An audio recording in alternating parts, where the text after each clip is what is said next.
আমার প্রিয় ও স্নেহের 2026 সালের নতুন বছরের ক্লাস 7-এর ছাত্রছাত্রী বন্ধুরা, আশা করি তোমার সবাই ভালো আছো। আজ আমরা যে বিষয়টি নিয়ে আলোচনা করব, ক্লাস 7-এর দ্বিতীয় পর্যায়ক্রমিক মূল্যায়নের বাংলার সিলেবাস, প্রশ্ন এবং নমুনা প্রশ্নপত্র নিয়ে। প্রথমে তোমরা সিলেবাসটা দেখে নাও, কী কী বিষয় তোমাদের সেকেন্ড ইউনিট টেস্টে থাকবে। তোমাদের সেকেন্ড ইউনিট টেস্টের ক্ষেত্রে ফুল মার্কস থাকবে তোমাদের 50। তোমাদের কবিতা থাকবে নোট বই, স্মৃতিচিহ্ন আর চিরদিনের। আর গদ্য থেকে থাকবে কাদ্দর কর্দূর, মেঘচোর, দুটি গানের জন্মকথা, কাজী নজরুলের গান, ভানু সিংহের পদাবলী। আর ব্যাকরণ থেকে থাকবে বাংলা বানান, নানা রকম শব্দ। আর নিবৃত্তি অংশ থেকে প্রবন্ধ রচনা আর 101 মাকু থেকে থাকবে তৃতীয় থেকে পঞ্চম অধ্যায়। আরও একবার বলছি, কবিতা থেকে থাকবে নোট বই, স্মৃতিচিহ্ন, চিরদিনের। গদ্য কাদ্দর কদ্দুর, মেঘচোর, দুটি গানের জন্মকথা, কাজী নজরুলের গান, ভানু সিংহের পদাবলী। ব্যাকরণ বাংলা বানান, নানা রকম শব্দ। নিবৃত্ত অংশ প্রবন্ধ রচনা, 101 পাঠ মাকু, তৃতীয় থেকে পঞ্চম অধ্যায়। ভালো করে তোমরা সিলেবাসটা দেখে নাও। এবার আমরা নমুনা প্রশ্নপত্রটা দেখে নেব। প্রশ্নটা দেখতে পাচ্ছ, ফুল মার্কস তোমাদের রয়েছে 50, সময় তোমাদের রয়েছে 1 ঘন্টা 45 মিনিট। একে দাগে রয়েছে সঠিক উত্তরটি নির্বাচন করে যে কোনো 12টি প্রশ্নের উত্তর দাও। প্রশ্নের মান 1 করে 1 × 12 = 12। মানুষ যে দৌড়ে চ্যাম্পিয়ন তা হলো আবিষ্কারের হাঁটার মনের কল্পনার মনের। ওরে রমা ছুটে আয়, নিয়ে আয় খাতা পেন্সিল লণ্ঠন নোট বই লণ্ঠন। মেঘচোর গল্পে পুরন্দর চৌধুরীর ভাইয়ের নাম ছিল সুজয় বিজয় দিগ্বিজয়, গীতরাগত্রে দিগ্বিজয়। জনগণমন গানটি প্রথম গাওয়া হয়েছিল 1911 খ্রিস্টাব্দের 27 ডিসেম্বর, 1911 খ্রিস্টাব্দের 26 ডিসেম্বর, 1911 খ্রিস্টাব্দের 28 ডিসেম্বর, 1947 খ্রিস্টাব্দের 15ই আগস্ট। উত্তর হবে 1911 খ্রিস্টাব্দের 27 ডিসেম্বর। নেতাজি যে জায়গায় বক্তৃতা দিতে এসেছিলেন সেটি হলো নেতাজি বক্তৃতার আগে নজরুলের গান, নেতাজি বক্তৃতার পরে নজরুলের গান, যে কোনো নেতার বক্তৃতার আগে নজরুলের গান, যে কোনো নেতার বক্তৃতার পরে নজরুলের গান, নেতাজির বক্তৃতার আগে নজরুলের গান। স্মৃতিচিহ্ন কবিতায় নামগুলি কোথায় ভেসে যায়? নদীর জলে, পুকুরের জলে, সমুদ্রের জলে, কাল নদী জলে, কাল নদী জলে। সন্ধ্যায় কোথায় জনমত তৈরি হয়? জোড়াদিঘির পাড়ে, বুড়ো বটতলায়, কুমোর পাড়ায়, চণ্ডী মণ্ডপে, বুড়ো বটতলায়। শুদ্ধ বানানটি হবে আত্মসাৎ, আ তয়ময় আত্মসাৎ, আ তয়ময় দন্তসায়কা ত, আ তয়ময় তালবসায়কা খন্দের ত, আ তয়ময় মধ্যসায়কা খন্দের ত, আ তয়ময় দন্তসায়কা খন্দের ত। বর্ষামঙ্গল আষাঢ় অগ্রহায়ণ শ্রাবণ মাসে অনুষ্ঠিত হয়। উত্তর হবে শ্রাবণ। কবি আত্রাই পদ্মা শিলাবতী নদীর ওপর বোটে করে ভেসে চলেছেন। আত্রাই। চিরদিনের কবিতাটির উৎস, ছাড়পত্র, ঘুম নেই, মিঠে করা আবোল তাবোল, ঘুম নেই। সন্ধ্যা সেখানে জড়ো করে বহুমত, লোকমত, জনমত কোনটিই নয়, জনমত। শ্রীজ্ঞান দীপঙ্কর যে দেশটিতে গিয়েছিলেন, সিংহল, থাইল্যান্ড, তিব্বত, কম্বোডিয়া। তিব্বত। দুন্দুভি শব্দের অর্থ কাঠ, কাঁসা, ঘণ্টা, ঢাক, ঢাক। মেঘচোর গল্পে মেঘচোর হলেন কার্পভ, অসীমা, পুরন্দর, দিগ্বিজয়। পুরন্দর।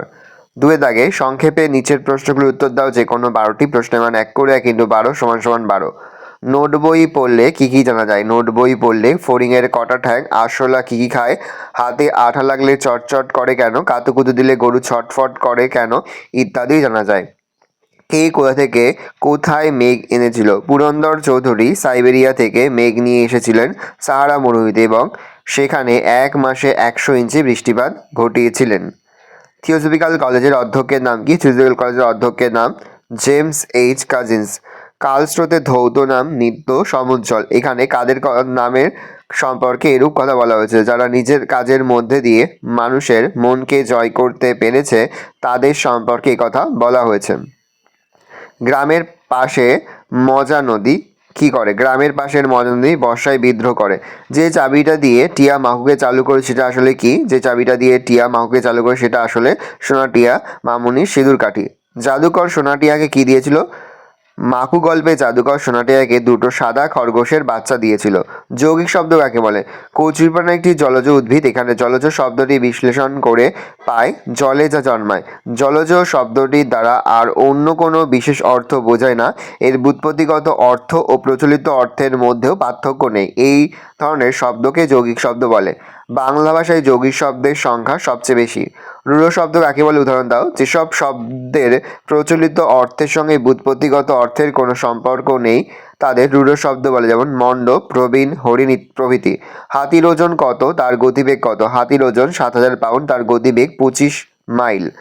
মানুষ কিসে চ্যাম্পিয়ন? মানুষ মনের দৌড়ে চ্যাম্পিয়ন। হার্ভার্ড বিশ্ববিদ্যালয় কোথায়? হার্ভার্ড বিশ্ববিদ্যালয় মার্কিন যুক্তরাষ্ট্রে অবস্থিত। তুমি একটা স্পাই। কাকে স্পাই বলা হয়েছে? মেঘছোর গল্পে এখানে কার্পভের মেয়ে অসীমাকে স্পাই বলা হয়েছে। ভানু সিংহ কার ছদ্মনাম? রবীন্দ্রনাথ ঠাকুরের ছদ্মনাম ভানু সিংহ। শান্তিনিকেতনের মাঠে বৃষ্টি নামলে প্রকৃতির রূপ কেমন হয়? শান্তিনিকেতনে বৃষ্টি নামলে তার ছায়ায় আকাশের আলো করুণ হয়ে আসে, ঘাসের পুলক জাগে, গাছগুলো কথা বলতে চায়। তিনি তাকে রয়েছে দেখো নিচের যে কোনো একটি প্রশ্ন উত্তর প্রশ্নের মান 3। যে কোনো তিনটি হবে, যে কোনো তিনটি প্রশ্নের মান 3 করে 3 গুণ 3 সমান 9।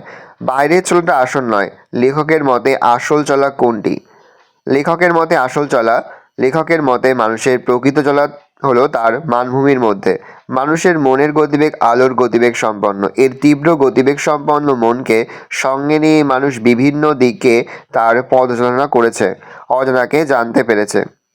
নেক্সট, অসীমাকে কেন পুরন্দরকে ফেরিওয়ালা বলে ব্যঙ্গ করেছে? ফেরিওয়ালা যেমন নানারকম সামগ্রী নিয়ে বিভিন্ন জায়গায় ফেরি করে বেড়ায়, পুরন্দর চৌধুরীও তেমন পৃথিবীর বিভিন্ন দেশে মেঘ ফেরি করে বেড়াতে চেয়েছিলেন।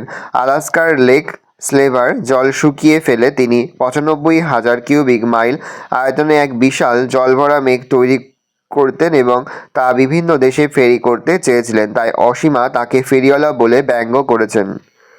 সভা একেবারে স্তব্ধ হয়ে গেল। কোন সভা তা স্তব্ধ হয়েছিল কেন? প্রশ্নোত্তর অংশটিতে বিডন স্ট্রিটের কাছে সরকার বাগানে নেতাজির বক্তৃতা সভার কথা বলা হয়েছে। স্তব্ধতার কারণ, নেতাজির বক্তৃতা সভায় নজরুল দেশাত্মবোধক গান গেয়েছিলেন। নেতাজির বক্তৃতার আগে নজরুলের গান হবে, এটি ছিল তখনকার স্বদেশী মিটিংয়ের রীতি। সেই গান শুনেই সভা স্তব্ধ হয়ে যায়। নেক্সট, কলকাতা শহরটা আমি মোটেই পছন্দ করি না। কবির এই অপছন্দের কারণ কি? কবি রবীন্দ্রনাথ ছিলেন প্রকৃতিপ্রেমী। শহর কলকাতায় খোলামেলা প্রকৃতিকে তিনি খুঁজে পেতেন। কলকাতা থাকলে রবীন্দ্রনাথের মনে হতো যেন ইট কাঠের একটা মৎস্যজন্তু তাকে একেবারে গিলে ফেলেছে। কলকাতা শহরের বর্ষার রূপকে কবি একেবারেই পছন্দ করতেন না। কলকাতার বর্ষার মধ্যে বর্ষার গান, তার নৃত্যময় রূপ, সবুজের বিস্তার কোনো কিছুই নেই। তাই সব মিলিয়ে কলকাতা শহরটাকে রবীন্দ্রনাথ একেবারেই পছন্দ করতেন না। এটা কিন্তু প্রমাণিত সত্য। এখানে কোন সত্যের কথা বলা হয়েছে? পুরন্দর অসীমাকে জানিয়েছিলেন যে 10 লক্ষ বছরেরও আগে পৃথিবীর উত্তাপ একবার কমে গিয়েছিল। প্রতি 10-15 বছর পরে পরে পৃথিবীর উত্তাপ বাড়ে কমে। একবার পৃথিবীর উত্তাপ 3 থেকে 4 ডিগ্রি ফ্যারেনহাইট কমে গিয়েছিল। এর ফলে গোটা উত্তর আমেরিকা বরফে ঢেকে গিয়েছিল। কোথাও কোথাও 1000 ফুট উচ্চতা পর্যন্ত বরফ জমে গিয়েছিল। প্রশ্নোত্তর অংশে এই সত্যের কথা বলা হয়েছে। 4 দাগে নিচে যে কোনো একটি প্রশ্নের মান 3 করে, তিনটি হবে, যে কোনো তিনটি প্রশ্নের মান 3 করে 3 গুণ 3 সমান 9। কাল থেকে মনে মোর লেগে আছে খটকা, কবিকে কোন বিষয়ে তার মনে খটকা লেগে আছে? প্রশ্নলিখিত অংশটির কবি হলেন সুকুমার। খটকা লাগার বিষয়, আগের দিন থেকে কবির তথা কথকের মনে এই খটকা লেগে আছে, ঝোলা গুড় কিসে দেয়, সাবানে না পটকায়। মেজ থেকে খুঁচিয়ে এই প্রশ্নের উত্তরটা জেনে নেবেন বলে সেটা তিনি তার নোটবুকে গুছিয়ে লিখে রেখেছেন। মূঢ় ওরা, কবিতায় তাদের মূঢ় বলার কারণ কি? শ্রীচিহ্ন কবিতায় কবি অতীতের সাম্রাজ্যলোভী শাসকদের মূঢ় বলেছেন, কারণ ওই শাসকরা ক্ষমতা বলে সাম্রাজ্য জয় করলেও সাধারণ মানুষের মঙ্গলের কথা ভাবেননি। ক্ষমতার বলে নির্মিত তাদের অট্টালিকাগুলি মানুষের মনকে এতটুকু স্পর্শ করেনি। তাই শাসকদের মৃত্যুর সঙ্গে সঙ্গে মানুষের অবহেলাতে অট্টালিকাগুলিও আস্তে আস্তে ধ্বংস হয়ে গেছে। ওই শাসকরা মূঢ়, কারণ তারা বুঝতে পারেননি যে কেবল ইট পাথরের স্মৃতিচিহ্ন নির্মাণ করে মানুষ অমরত্ব লাভ করতে পারে না। কালের নিয়মে তাদের সব স্মৃতিস্তম্ভই একদিন ধুলোয় মিশে যাবে। ঠাকুমা গল্প শোনায় যে নাতনিকে। ঠাকুমা কখন এবং কি গল্প শোনায়? গ্রামে যখন রাত্রি নেমে আসে তখন দাওয়ায় বসে অন্ধকারে ঠাকুমা তার নাতনিকে গল্প শোনায়। ঠাকুমা তার নাতনিকে শোনায় দুর্ভিক্ষে মানুষের গ্রাম ছাড়ার গল্প, কিভাবে আগেরবারে অকালে দিশাহারা হয়ে গ্রামের লোকেরা নানান দিকে চলে গিয়েছিল, সেই গল্পই শোনায় ঠাকুমা। মানুষ কিভাবে নিজের স্মৃতিচিহ্ন ধরে রাখতে পারে? নিজেদের কাজের মধ্যে দিয়ে যখন মানুষের মনকে জয় করা যায় তখনই নিজেকে সেখানে প্রতিষ্ঠা করা সম্ভব হয়। ক্ষমতাবান শাসকরা অট্টালিকা বা স্মৃতিসৌধ নির্মাণ করলেও তা ধ্বংস হয়ে যায়, কিন্তু মানুষের মনে যাদের স্থায়ী আসন তারা অমর হয়ে থাকেন। বলবে কি তোমরাও নোট বই পড়োনি? নোট বই পড়লে আর কি কি জানা যাবে? ফড়িংয়ের কটা ঠ্যাং, আরশোলা কী খায়, আঙুলেতে আঠা লাগলে আঙুল কেন চটচট করে, কাতুকুতুলে গরু ছটফট করার কারণ ইত্যাদি বিষয়গুলি কথক দেখে এবং শিখে নোট বইয়ে লিখেছেন। এছাড়াও জোয়ানের আর এক ঝাঁজ থাকা, তেজপাতার তেজ থাকা এবং লঙ্কার ঝাল হওয়া প্রকৃত রহস্য কী তা নোট বই থেকে জানা সম্ভব। এর বাইরেও নোট বই থেকে পাঠক আরও অনেক কিছু জেনে নিতে পারবেন, যেমন পেট কামড়ানো কিংবা নাক ডাকার আসল কারণ বা পিলে চমকানোর ব্যাখ্যা বা দুন্দুভি কার নাম এবং অরণি কাকে বলে, এই সব কিছুই। 5 দাগে নিচে যে কোনো একটি প্রশ্ন দেওয়া প্রশ্নের মান 3। হোটেল বলে হোটেল, সে এক এলাহি ব্যাপার, এলাহি ব্যাপারের বর্ণনা দাও। গাছ থেকে কয়েকটা লণ্ঠন ঝুলছিল, গাছের গোড়ায় 3টে পাথর বসিয়ে প্রকাণ্ড উনুন তৈরি হয়েছিল, তার গনগনে আগুনের ওপর মস্ত পিতলের হাঁড়িতে টকবক করে কিছু একটা ফুটছিল, চারদিকে তার সুগন্ধ ছড়িয়ে পড়েছিল, মাথার ওপরের ডালপালার ফাঁক দিয়ে চাদরের আলো গলে আসছিল, শুকনো পাতা দিয়ে ঢাকা মাটিতে সেই জ্যোৎস্না কোথাও ফুটফুট করছিল, আবার কোথাও ঘন কালো ছোপ ছোপ ছায়া তৈরি করেছিল। এইগুলিকেই এলাহি ব্যাপার বলা হয়েছে। স্বর্গের শুরুয়ার বর্ণনা দাও। বটতলার সরাইখানায় যে স্বর্গের শুরুয়া তৈরি করা হতো তা ছিল খুব বিখ্যাত। হোটেলের কথা অনুযায়ী একদিন রান্নার সময় তার দাড়িগোঁফ শুরুয়ার মধ্যে পড়ে গিয়েছিল, তার সঙ্গে রান্না হয়ে যায়। সেদিন হোটেলেরা ভয় পেলেও শুরুয়া খেয়ে সবার মুখে সুখ্যাতি আর ধরে না। জাদুকর সেই শুরুয়ার নামকরণ করেছিল স্বর্গের শুরুয়া, সেই থেকে এটি এই নামে বিখ্যাত। তারপর থেকে হোটেলেও তাই এইভাবেই রান্নাটি করে থাকে। 6 দাগে যে কোনো একটি বিষয়ে প্রবন্ধ রচনা করো প্রশ্নের মান 6। একটি প্রাচীন বটগাছের আত্মকথা। আমি একটি প্রাচীন বৃক্ষ, তোমরা মানুষেরা আমার নাম দিয়েছ বটবৃক্ষ। সুদীর্ঘ কাল ধরে একই জায়গায় দাঁড়িয়ে থাকার ফলে নানান ঘটনার সাক্ষী থেকেছি আমি, তাই আমার মনের ভিতর জমে উঠেছে অনেক কথা, আত্মকথা। আমার আত্মকথা বলার আগে বলে নিই আত্মকথা কী। আত্মকথা শব্দটির আক্ষরিক অর্থ হলো আত্মার কথা, আবার আত্ম মানে হলো নিজ, স্বয়ং। সুতরাং আত্মকথা শব্দটির অর্থ বলা যেতে পারে নিজের কথা। আত্মকথা কেবল নিজের কথা হলেও এর নির্যাস কিন্তু পাঠক শ্রোতার জন্যই। আমি একটি বটবৃক্ষ। অনেক বছর আগে কোনো এক মুহূর্তে আমার নাম না জানা এক পাখি বটফলের বীজ এই স্থানটিতে ফেলেছিল। আমার জন্ম তা থেকেই। ধীরে ধীরে এখানেই আমি বেড়ে উঠেছি। আমার অপক্ষ নরম ডালে কচি পাতা বা কচি সবুজ পাতা গজিয়েছে। ক্রমশ আমি বড় হতে হতে বর্তমানে বৃদ্ধ হয়েছি। আমার শিকড় মাটির অনেক গভীর থেকে রস সঞ্চয় করেছে, শাখা প্রশাখা থেকেও নেমেছে ঝুড়ি। আমি এখন বটবৃক্ষ, সমাজের প্রবীণ নাগরিক।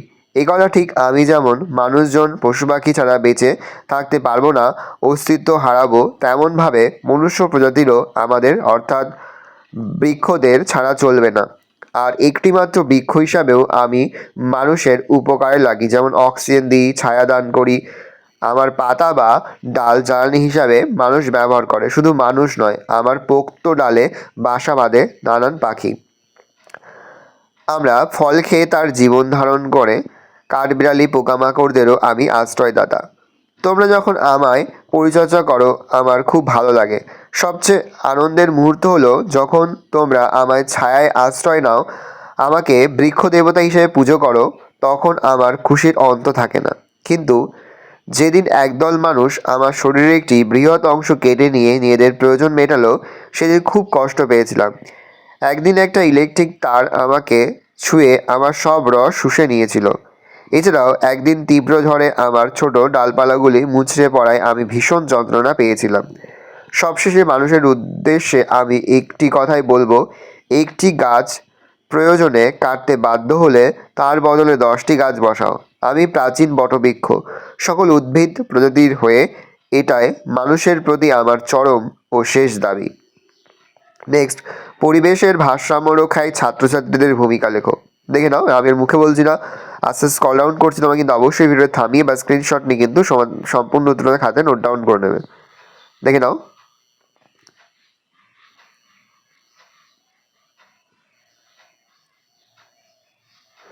নেক্সট রয়েছে দেশ ভ্রমণের উপযোগিতা। দেখে নাও।